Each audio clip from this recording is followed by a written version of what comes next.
الم نشرح لک صدرک، اے نبی صلی اللہ علیہ وآلہ وسلم کیا ہم نے آپ کی خاطر آپ کا سینہ کشادہ نہیں کیا؟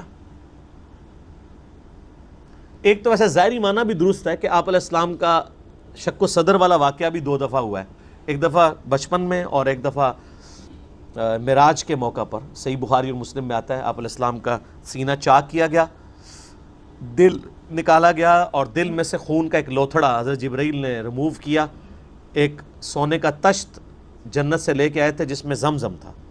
آپ زمزم کی امپورٹنس دیکھیں کہ برتن سونے کا جنت سے ہے، لیکن پانی جس میں حضور کا دل دھویا گیا ہے وہ زمزم ہی ہے۔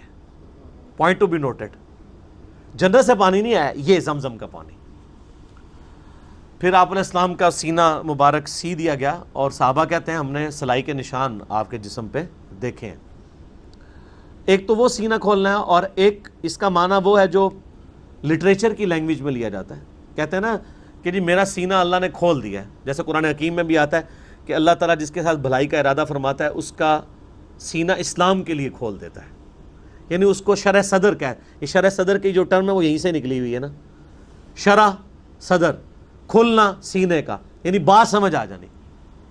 یہی حضرت موسیٰ علیہ السلام کی دعا جو ہے رب اشرح لی صدری، اے اللہ میرا سینہ کھول دے، ویسر لی امری، میرے معاملات کو میرے کاموں کو میرے لیے آسان کر دے، واحلل عقدۃ من لسانی، میری زبان کی لکنت کھول دے، یفقہوا قولی، تاکہ لوگ میری بات سمجھیں۔ یہ حضرت موسیٰ علیہ السلام کی زبان میں لکنت تھی، یہ دعا وہ مانگا کرتے تھے، اللہ تعالیٰ نے اس کی برکت سے ان کی لکنت کھول دی۔ یہ آج بھی دعا بڑی افیکٹو ہے، اس لیے آپ دیکھیں جب بھی ہم تقریر سٹارٹ کرتے ہیں کوئی بھی بیان تو اس کے سٹارٹ میں یہ پڑھتے ہیں دعا۔ اس دعا میں صرف اپنی زبان کی روانگی نہیں مانگی گئی ہے بلکہ اگلوں کے بھی دماغ میں میری بات آ جائے۔ آپ تو بڑا اچھا بول رہے ہیں، سامنے والے کو سمجھ ہی کوئی نہیں آ رہی، یفقہوا قولی، میری بات بھی سمجھ آئے ان کو، یہ نہ میں بات کوئی اور کر رہا ہوں الٹ سمجھ آ رہی ہو۔ یہ بھی ہو جاتا ہے بعض اوقات لوگ بات ایسی کر رہے ہوتے ہیں بالکل الٹ سمجھ آ رہی ہوتی ہے۔ اللہ کی تائید نہ ہونا تو ایسے ہی ہوتا ہے۔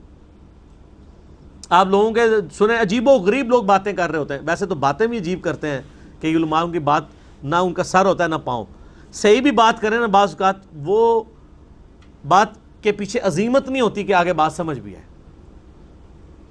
لیکن بعض لوگوں کو اللہ تعالیٰ نے اتنی عظیمت دی ہے۔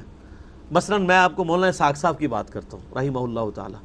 مولانا اسحاق صاحب کی آپ کوئی ویڈیو سن لیں، کوئی کلپ سن لیں، ایک ریڑے والے کو سنا دیں، ایک ڈاکٹر کو سنا دیں، ایک انجینئر کو سنا دیں، وہ سارے ایک بار اششکار اٹھیں گے، یار بابا بول رہے کہ تم ہے۔ یہ اللہ کی عظیمت ہے ان کے ساتھ کہ ان کی بات سمجھ آتی ہے۔ ایسے وہ جناب ایک ایک جملہ لگتا ہے، یہ تو بندہ یعنی دیکھ کے بھی پڑھے نا تو اس طرح کے الفاظ کا چناؤ نہیں ہوگا وہ جو فی البدی بولتے تھے، چاہے وہ پنجابی بول رہے ہو یا اردو بول رہے ہو۔ یہ اللہ کی عظیمت ہوتی ہے، تو اس لیے یہ دعا مانگی جاتی ہے کہ اللہ میرا بھی سینہ کھول دے، میری زبان کی لکنت بھی کھول دے تاکہ میری بات لوگوں کو سمجھ آئے۔ اور یہ جن لوگوں کی زبان میں لکنت ہے نا، فزیکل لکنت موجود ہے، ان کے لیے بھی یہ دعا بڑی افیکٹو ہے۔ رب اشرح لی صدری ویسر لی امری واحلل عقدۃ من لسانی یفقہوا قولی۔ یہ سورہ طٰہٰ کی شروع کی آیات ہیں۔ ڈاکٹر ذاکر نائک خود کہتے ہیں کہ میری زبان میں اتنی لکنت تھی کہ اگر مجھ سے کوئی نام میرا پوچھے میں اپنا نام را را را را را را را کر اتنی دفعہ میں کرتا تھا تو میرے، اور آپ دیکھیں ان کی زبان میں کتنی لکنت ہے۔ وہ کہتے ہیں میں نے اسی دعا کا ورد کیا، رب اشرح لی صدری ہوئی۔ آپ دیکھیں کیسے زبان چلتی ہے، انگلش کتنی فلوئنٹلی بول رہے ہوتے ہیں۔ اللہ کہتے ہیں میں تو نام بھی اپنا نہیں بتا پاتا تھا۔ تو یہ دعا کی برکت ہے۔ تو نبی علیہ السلام کے لیے بھی آیا کہ ہم نے آپ کا سینہ نہیں کھول دیا،